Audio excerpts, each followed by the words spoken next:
Hi again, Daniel O'Connor. I want to talk to you today about one tip for funding.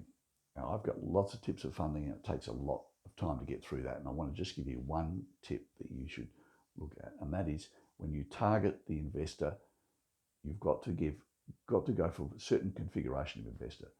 Two things you need to be aware of. One, do not go after, if you've got an early stage idea, you turn it into a project and you want to be able to raise the capital to get it going, don't go to venture capitalists.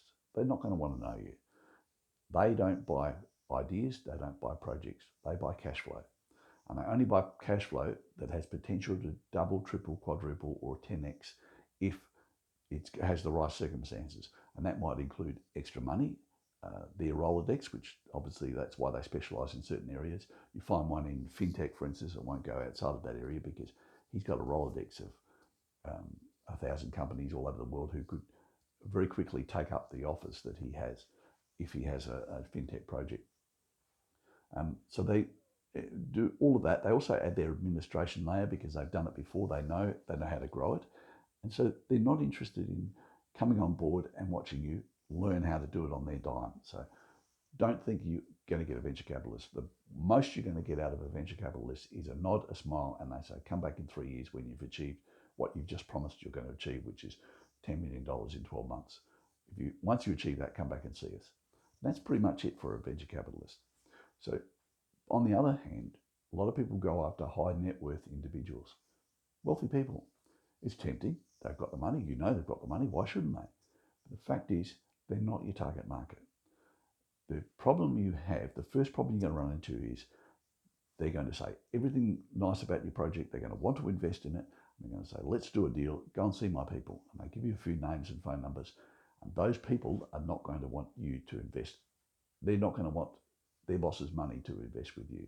So you're going to end up with financial controllers, financial planners, accountants, lawyers, patent attorneys, everybody that's in the orbit of that high net worth investor. And they manage his money. And most importantly, they don't want to take, let's say, $1 million of research funds out of the project, out of their pool of money that they're investing in different, usually public companies and tradable equities, and putting it into something that will be buried for 12 months, 18 months, then that's what you promised. It could be more likely 2.5, 3 years with a whole lot of risk associated with it because you haven't defined your risk well enough. And as a result, they're going to say to the boss, don't do this, don't do this, don't do this. And if 5 or 6 people start telling him that, generally I find within 3 to 6 weeks after the high net worth individual said, yes, love the project, I'll invest in it, he'll come back and say, I've changed my mind. And it's not him, it's the people around him. And you can understand it. They just want to keep control of the money because controlling the money means they're getting commissions as it's tradable.